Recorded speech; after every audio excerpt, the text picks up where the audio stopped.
Pues Dios nos ha dado a muchos de nosotros, dice la palabra de Dios en Salmo 127:3, he aquí, herencia de Jehová son los hijos, cosa de estima el fruto del vientre.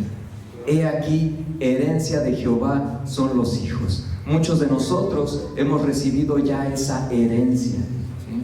Esa herencia ya se nos ha dado, que son los hijos.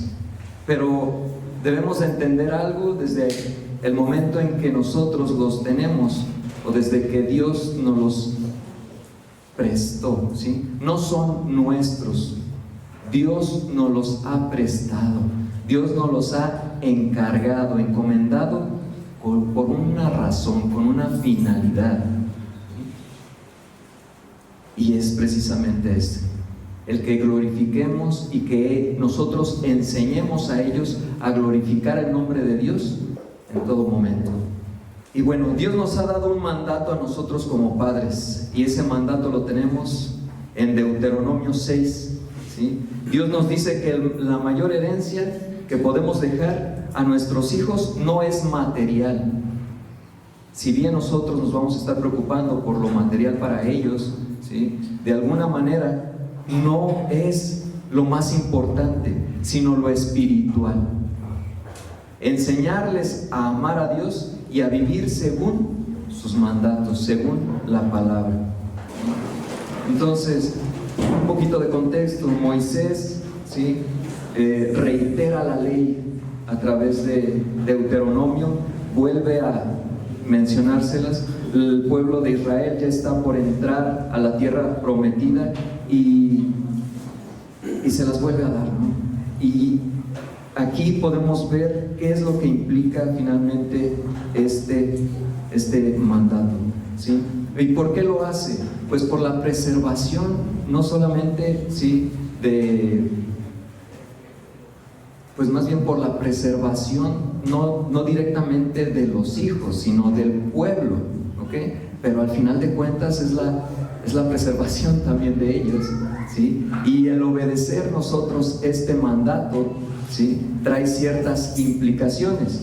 Número 1, dice Deuteronomio 6, 4 al 9, bueno, nos llama precisamente, o primeramente, dice en el 6, y estas palabras que yo te mando, ¿sí?, las palabras descritas que ya leímos anteriormente, dice, estarán sobre tu corazón, ¿sí?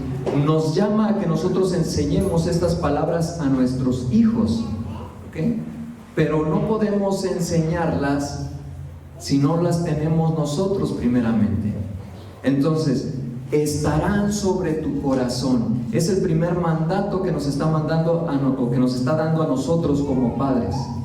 Estarán sobre tu corazón. Se dice que no podemos dar algo que no tenemos, ¿cierto? Entonces, si nosotros no tenemos estas palabras en nuestro corazón, no las vamos a poder enseñar a nuestros hijos. Podemos repetirlas, ¿sí?, pero no se las vamos a poder realmente enseñar o transmitir eficazmente, ¿sí? Esa es la palabra. No lo vamos a poder transmitir de una manera eficaz, que el niño lo entienda, que el niño lo comprenda, que el niño lo atesore, como nosotros no lo hemos hecho.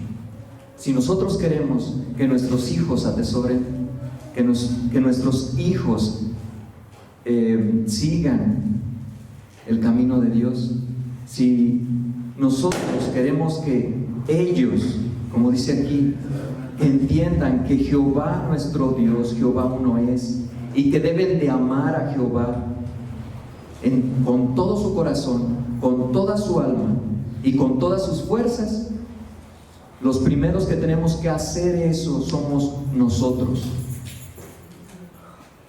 De otra manera no va a ser efectiva esa enseñanza o esa crianza. No vamos a poderlos transmitir de manera efectiva. ¿Por qué? Pues porque va a ser muy difícil, ¿sí? Yo se las voy a repetir a mis hijos, ¿ok? Pero ellos van a estar confundidos, ¿sí? Ellos van a estar confundidos, porque yo les puedo estar diciendo que deben de amar a Jehová con todo su corazón, con toda su alma y con todas sus fuerzas, pero nosotros no lo estamos haciendo. Entonces ellos van a estar confundidos. Me estás diciendo que haga una cosa, pero a ti te veo hacer otra. Y ese es el principio de la crianza efectiva, por así decirlo, ¿no? O una crianza efectiva. El que nosotros seamos modelo de nuestros hijos. Tenemos que mostrar nuestras acciones son coherentes con lo que nosotros les decimos, con lo que nosotros pedimos o demandamos de ellos. Así tiene que ser. Y si las repetirás a tus hijos y hallarás y hablarás de ellas estando en tu casa y andando por el camino y al acostarte y cuando te levantes, o sea, en todo momento, en todo tiempo, en todo lugar, ¿sí? Y no es de que te pongas, posiblemente vas por el camino y le vas leyendo la palabra de Dios, gloria a Dios por eso, pero simplemente en el camino vas manejando, ¿sí? Y ya te desesperó el de enfrente, y ya dijiste, ya hiciste, y posiblemente hasta dijiste de lo que no. Eso ya no le estás hablando del amor de Dios a tu hijo, ¿sí? Tú le estás enseñando otra cosa. Entonces, hasta en esos pequeños detalles, ¿sí? Nosotros tenemos que predicarle la palabra a través precisamente de eso, de la vida, durante que vamos caminando. Si vamos a la tienda, ¿sí? Y por alguna razón nos dan cambio de más, y el niño observa qué es lo que haces. La palabra de Dios, hijo, te dice: no robes, no tomes lo que no te pertenece. Pero tú sí agarras y dices: gloria a Dios. No, definitivamente no. Tú ahí es una gran oportunidad para mostrarle que eres consistente entre lo que tú dices que él debe de hacer, lo que tú le estás enseñando, lo que tú le estás repitiendo por el camino y lo que tú haces. Y es el momento más preciado, esos momentos, para poderle testificar, para poderle enseñar. Recuerda, la palabra de Dios dice: no robarás. Tenemos que devolverlo, ¿sí? Y así muchos ejemplos durante nuestro caminar, durante nuestro andar. Debemos de irle mostrando ese amor que Dios ha tenido con nosotros, esa misericordia de la cual nosotros muchas veces le predicamos, ¿sí? Entonces, en todo momento, dice: y las atarás como una señal en tu mano, y estarán como frontales entre tus ojos, y las escribirás en los postes de tu casa y de tus puertas. Bueno, en la cultura judía hasta el día de hoy, muchas veces, no sé si han visto que cuando van a orar, ¿sí?, se ponen aquí como una tirita de piel, ¿ok? No recuerdo el nombre, y se ponen también a veces una cajita. En esa cajita tienen un mandamiento que es precisamente esto, y dice que los tendrás. De alguna manera puede ser algo simbólico, ¿ok? Pero ellos lo hacen de esta manera literal para estarlo seguramente recordando todo el tiempo. Entonces, hermanos, un barco sin timón se va a ir a la deriva, a donde lo lleve las corrientes. De la misma manera puede ocurrir con nuestros hijos si no tienen una brújula, si no tienen un ancla espiritual. Se van a ir. ¿A dónde? Pues por donde los lleven. Por eso es tan importante que nosotros como padres atendamos este mandamiento, este mandato que Dios nos ha dado. ¿Sí? ¿Cuáles son las consecuencias si nosotros no cumplimos este mandato? Lo podemos ver allá afuera, no hay mucho que explicar realmente, ¿sí? Pero ahí está, un mundo todo, ¿cómo decirlo? Caótico, ¿sí? Muchos que no han entendido que no tienen límite en su pecado. No tienen límites en lo absoluto. Y hacen y deshacen. ¿Por qué? Porque eso es lo que el mundo les ha enseñado a hacer. Debido a que como padres no hemos cumplido con lo que se nos ha mandado. Miren, un estudio, bueno, eso es en el mundo. Pero ¿qué pasa con nosotros como iglesia? ¿Qué pasa con nosotros que ya conocemos del Señor? ¿Qué pasa con nosotros y nuestros hijos que ya de alguna manera hemos conocido la misericordia de Dios? Un estudio realizado por el sociólogo Christian Smith, ¿sí? Este artículo lo vi en godquestions.org, si ustedes lo quieren buscar en su casa. Dice al respecto de la influencia de los padres en la permanencia de los jóvenes en la fe cristiana. Dice que cuando ambos padres son fieles y activos en la iglesia, ¿sí? Fieles y activos en la iglesia, el 93% de los hijos permanecen fieles a la iglesia. Aún hay un margen ahí del cual nosotros no tenemos control. Solamente Dios, solamente Él y en su misericordia. ¿Por qué? Porque al final de cuentas la fe no se hereda, ¿sí? No porque nosotros creamos en Jesucristo como Señor y Salvador, ellos lo van a aceptar. O porque ellos nacieron en una familia cristiana, ellos ya lo son. Ellos van a tener que tomar su decisión. Pero si somos fieles y activos en la iglesia, hay un 93%, ¿sí? Es lo que marcan estas estadísticas, este estudio que se hizo. Cuando solo un padre es fiel, es el 73% de los hijos permanecen fieles, ¿sí? Cuando uno solo es fiel. Cuando ninguno de los padres es particularmente activo, solo el 53% de los hijos permanecen fieles.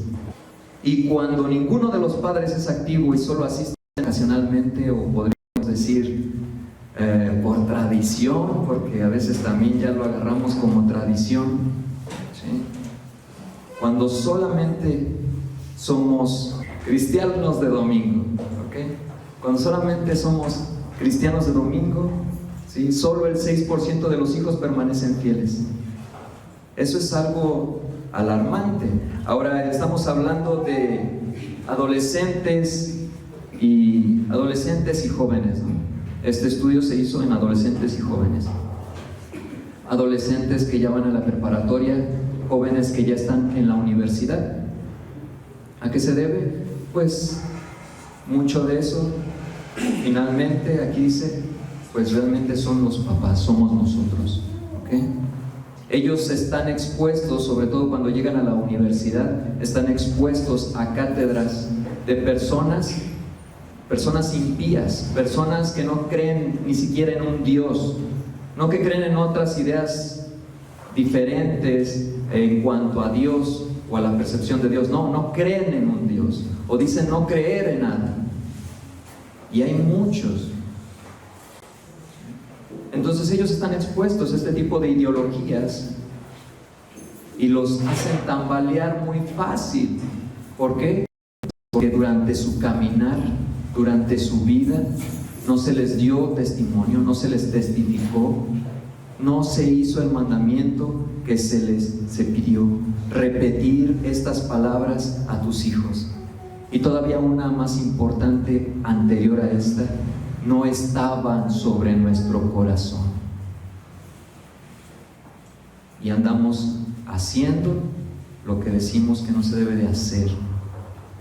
Actuamos como pedimos que no actúen. Entonces crecen confundidos.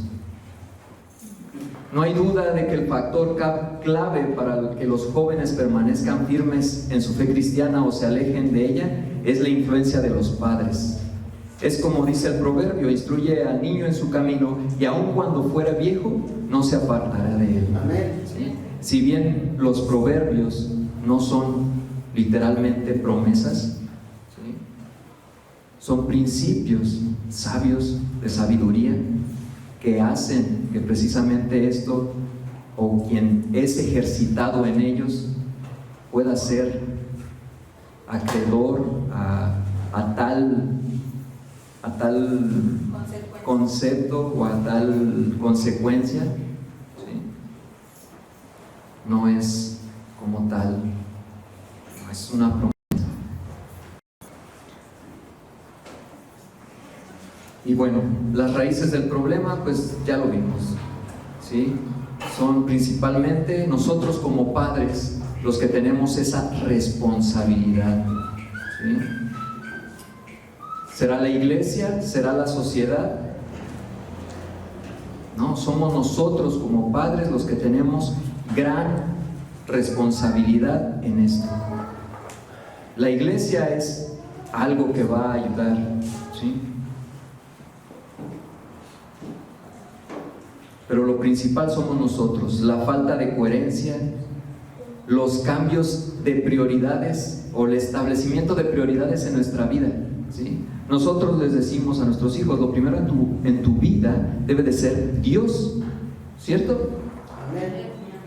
Y nosotros estamos poniendo a Dios en nuestra vida, en nuestras prioridades, lo primero es Dios. No me contestes, ¿sí? Eso es para ti. ¿Estás poniendo a Dios por sobre todas las cosas? Primeramente a Dios y después todo lo demás. ¿Lo estás haciendo? No sé. Pero si no lo estás haciendo, estás confundiendo a tu hijo. Porque tú le dices, no, es que lo más importante para ti debe de ser Dios. Y eso es lo más difícil de ser padre. Es pesado, ¿sí? Entre comillas, pesado. Es cansado. No es pesado. Se cansa uno, ¿por qué? Porque uno vive en un cuerpo que se cansa. Por eso es cansado. Porque llega uno de trabajar y todavía pues tenemos que atender, tenemos que prestar atención, ¿sí?, a nuestros hijos, a la casa, a la familia. Entonces es cansado, sí. Pero miren, si nosotros no establecemos bien nuestras prioridades, dice Body Bauchman, si los padres han criado a sus hijos para ser médicos, abogados, deportistas, músicos, etc., pero no los han criado para honrar y obedecer a Dios, han fracasado. ¿Está duro? Está duro, pero así es. Porque a nosotros como padres se nos ha dado una instrucción por parte de Dios para hacer algo, ¿sí? Todo lo demás no está mal.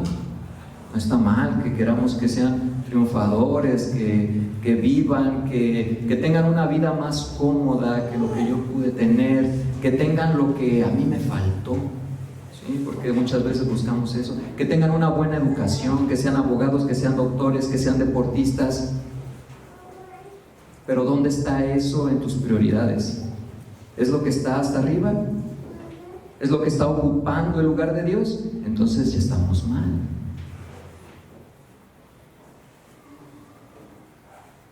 También otra cosa que es una raíz del problema es la falta de respuestas satisfactorias a preguntas difíciles sobre nuestra fe.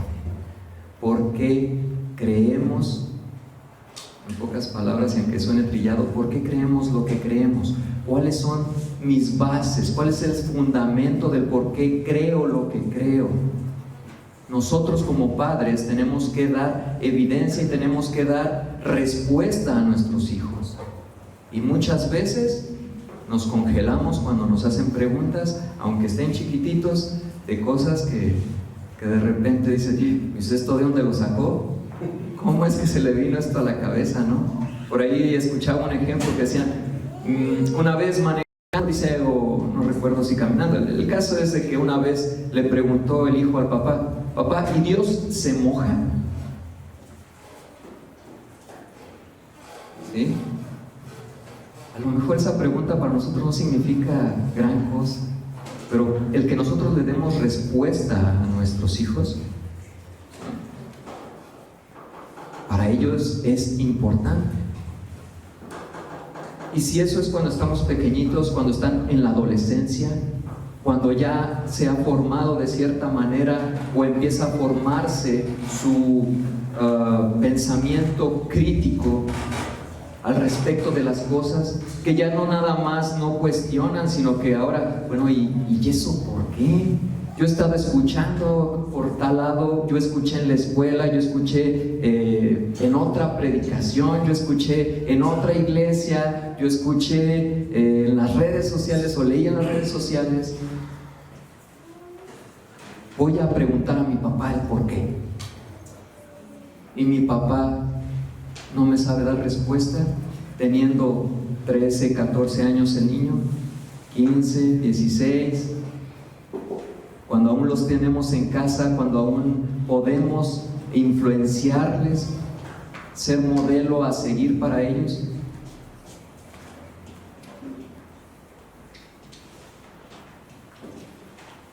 Entonces llega esta situación, si solamente venimos los domingos, somos cristianos domingueros, dicen por ahí, ¿sí? Nada más el domingo, y de lunes a sábado nos desconectamos por completo. Esas son las raíces de esta situación, ¿sí? Spurgeon dice, parafraseándolo, dice: no podemos delegar a la iglesia lo que Dios mandó a los padres. La escuela dominical complementa, no reemplaza. Complementa, no reemplaza. El que ellos vengan aquí y que estén 45 minutos, una hora en su escuela dominical. Si bien, gloria a Dios y gracias a Dios, tenemos buena enseñanza aquí, buenos maestros, ¿sí? Un pastor que se preocupa por una sana doctrina, que está al pendiente, que es una persona educada y estudiada.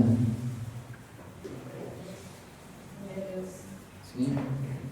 Aún así, eso no va a lograr suplantar lo que nosotros como padres debemos de estar haciendo en nuestros hijos y para nuestros hijos. Es un complemento, y lo podemos ver en la escuela regular, en la escuela secular, ¿sí? También muchas veces se escuchan un montón de quejas al respecto. Es que la educación, es que no les enseña nada en la escuela, es que, un montón de quejas, ¿ok? Y cuando van a la escuela por sus calificaciones, pues el niño anda mal, o el niño tiene a lo mejor una calificación aprobatoria, pero dice: papá, pues si no sabe ni sumar. Bueno, ¿y qué está haciendo usted en su casa? ¿Sí? ¿Sí? Dejamos todo, nuestra responsabilidad, en manos de otros, y después queremos que sean como nosotros les dijimos que eran. ¿Sí? Pero hay otra frase que me impactó. Ya tiene tiempo que la leí, pero la busqué porque me pareció muy importante, o que dice verdad, también de Bodhi Bauchman. Dice: no podemos continuar enviando a nuestros hijos al César para su educación y sorprendernos cuando llegan a casa convertidos en romanos. ¿Sí? Y eso no quiere decir que no los mandes a la escuela, simplemente que tú tienes una responsabilidad sobre ellos, y si tú no la estás ejerciendo, entonces va a ser complicado que otras personas no sean influencia para ellos, y que otras personas, o que tomen modelos de otros lados que tú no ejerciste o ejercitaste en ellos. Pero bueno, Dios en su misericordia, amoroso, tardo para la ira, siempre nos va a dar una solución. Y la solución, pues, primeramente, es su palabra. ¿Cómo nosotros podemos reforzar o solventar esta situación? Pues para empezar, tener una fe auténtica, como ya lo mencioné anteriormente, ¿sí? Dice, las repetirás a tus hijos, ¿sí? Hay que repetírselas, no una, no dos, no tres, no cuatro. No dice cuántas veces. Toda la vida posiblemente. Pero se las tenemos que repetir a nuestros hijos. Y hablarás de ella cuando estés en tu casa, no solamente los domingos cuando venimos al templo. Las repetirás en tu casa, las hablarás estando en tu casa y hallando por el camino. Ya vimos algunos ejemplos donde podemos ejercitar esa parte. Durante el camino y al acostarte. También es importante que lo último y lo primero que ellos escuchen sea bendición de parte de nosotros como padres para con ellos como hijos. Y las atarás como una señal en tu mano, ¿sí? Eso se refiere un poquito más a la acción, que nuestras acciones sean conforme a la palabra de Dios, ¿sí? Que actuemos, ¿sí? Que nuestra manera de manejarnos sea acorde a la palabra de Dios. Y estarán como frontales en tus ojos, ¿sí? Que nosotros veamos todas las cosas a la luz de la palabra. Se me figura como una de mineros, ¿no? Y que la palabra es la luz y nos hace ver, y que todo lo que estemos observando lo estemos observando bajo la luz de la palabra de Dios. ¿Cómo debo de actuar en este momento? ¿Cómo debo de hacer en esta situación? ¿Sí? Y las escribirás en los postes de tu casa y en tus puertas. Amén. Amén. Entonces tenemos que integrar la palabra en lo cotidiano, ¿sí?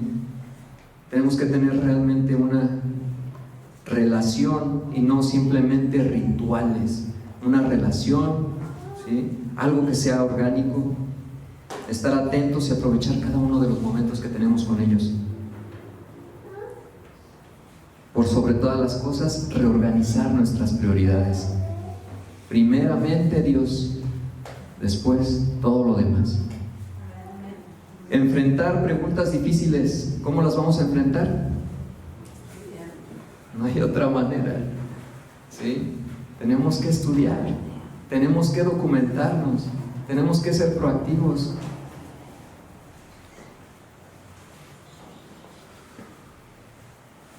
Por ejemplo, preguntas difíciles, ¿no? Como, papá, ¿por qué permite Dios el sufrimiento? Si evadimos preguntas como estas, los jóvenes van a buscar respuestas en el mundo. Dice 1 de Pedro 3:15, sino santificad a Dios, Señor, en vuestros corazones y estad siempre preparados. A todos, eso nos toca a todos. Estad siempre preparados para presentar defensa con mansedumbre y reverencia ante todo el que os demande razón de la esperanza que hay en vosotros. Tenemos que estar preparados y no hay otra manera de prepararnos más que estudiar la palabra de Dios. ¿De qué otra manera nos vamos a poder defender contra el mundo? Con la palabra de Dios. ¿De qué otra manera podemos hacerlo con mansedumbre? Con la palabra de Dios. ¿De qué otra manera podemos ser reverentes? Con la palabra de Dios. Todo, absolutamente. ¿Sí? Esa es nuestra base sólida. Que no entiendo algo, podemos buscar ayuda. Por lo tanto, tenemos que ser activos en las actividades de nuestra iglesia. ¿Sí? Tenemos que buscar apoyo con aquellas personas que tienen mayor experiencia, que tienen buen testimonio, con nuestros pastores principalmente. Ellos pueden llegar a decirnos, ¿sabes qué? Habla con fulanito, él te puede dar un buen consejo, o habla con sultanito, o a ellos mismos atender la situación. ¿Sí? Realmente nunca ha sucedido que no nos puedan atender. Gracias a Dios. Siempre han estado presentes, siempre han estado al pendiente de cada uno de nosotros. ¿Cierto? Cierto. Entonces, ahí está la solución. Por eso decía yo que era cansado, ¿sí? Porque no nada más es, bueno, pues ya tuve el niño, ahora hay que mantenerlo, ¿sí? No, hay que seguirnos preparando, hay que seguir estudiando, hay que seguir trabajando incluso en nosotros mismos para poder quitar actitudes, quitar actitudes, orgullo, soberbia, lo que quiera, lo que sea que ustedes de alguna manera haya en el corazón de cada persona, ¿sí? Tenemos que sacarlo todo de ahí y permitir que esté sobre nuestro corazón el mandato de Dios, que Dios sea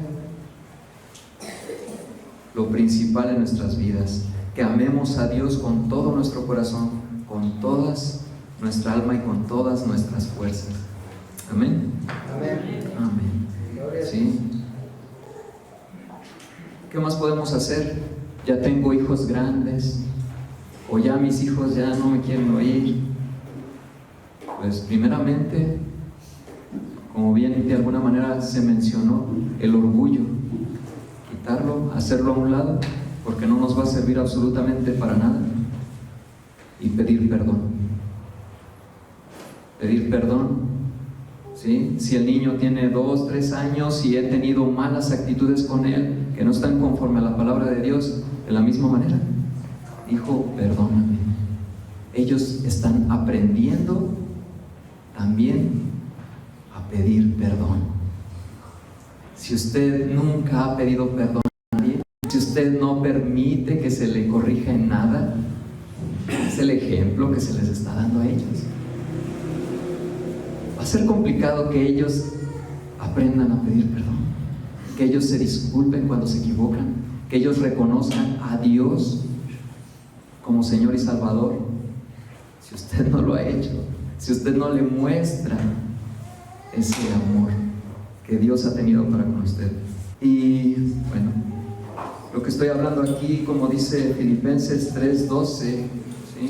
No es porque yo ya lo haya alcanzado, ni que sea perfecto, sino que prosigo a ver si logro hacer aquello por la cual también Cristo fue asido por. Tenía otra versión. Dice, no que lo haya alcanzado ya, ni que ya sea perfecto, sino que prosigo por ver si logro hacer aquello para lo cual fui también asido por Cristo Jesús. ¿Sí? Eso fue, y eso de esa manera es como yo trato ahorita de estarlo transmitiendo, ¿no? No porque yo ya lo haya logrado ni porque sea perfecto, sino porque sigo esforzándome por lograr aquello para lo cual Dios me ha salvado, ¿sí? Para lo cual Dios me ha elegido, y en este caso es para ser padre. Y les digo, Dios finalmente, bueno, nos da de alguna manera la salida siempre, ¿sí? Y las estadísticas son estadísticas, ¿sí? De la misma manera que varias veces hemos escuchado a nuestro pastor decir, recibe el diagnóstico, pero rechaza el pronóstico, ¿sí? El pronóstico sí lo podemos rechazar. ¿Sí me explico? Cuando van con el médico, dicen, bueno, te dieron un diagnóstico, ¿sí? Bueno, ese diagnóstico, pues, tomas como el diagnóstico del médico, ¿sí? Pero te dicen, nada más, yo creo que 2 semanas más, ya está ahí. Bueno, esa es la parte donde, Señor, pues, tú realmente sabes cuánto voy a estar. Esa parte la hago a un lado, sigo glorificando el nombre de Dios en todo lo que haga. Entonces, las estadísticas no tienen la última palabra. Al contrario, como Josué, ¿sí? Tenemos que declarar la palabra de Dios y decir, yo y mi casa serviremos a Jehová. Ese es el compromiso que cada uno de ustedes como padre tiene que y declarar, ¿sí? Yo y mi casa vamos a servir a Jehová.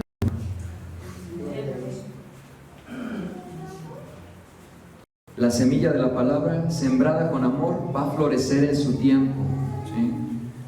Muchas veces esperamos cambios inmediatos, esperamos que nosotros seamos los que tengamos que cosechar.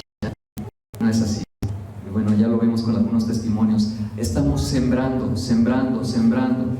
¿Quién va a cosechar? El Señor sabrá. A mí me toca trabajar el día de hoy. A mí me toca estar activo en la iglesia. Es lo que me toca a mí. Dios no nos reclama que seamos perfectos. Él pide que nos arrepentamos y que creamos. Que pongamos los ojos en Jesús. Que seamos fieles en lo poco. Seamos fieles en lo poco, hermanos. Seamos fieles en lo poco. Leamos su palabra para que a través del Evangelio sea Él quien produzca el querer como el hacer. Amén. ¿Sí? Filipenses 2:3. Debemos de ver este mandato de ser padres diligentes y criar en amor a nuestros hijos como un gran privilegio del cual tendremos que dar cuentas al estar en su presencia, y no verlo como una carga, sino verlo como un gran privilegio, el que Él nos ha dado nuestra herencia por adelantado prácticamente. Esa es la herencia de Jehová para nosotros que somos padres, nuestros hijos. Tenemos un mandato que cumplir y que estarles repitiendo en todo momento a nuestros hijos.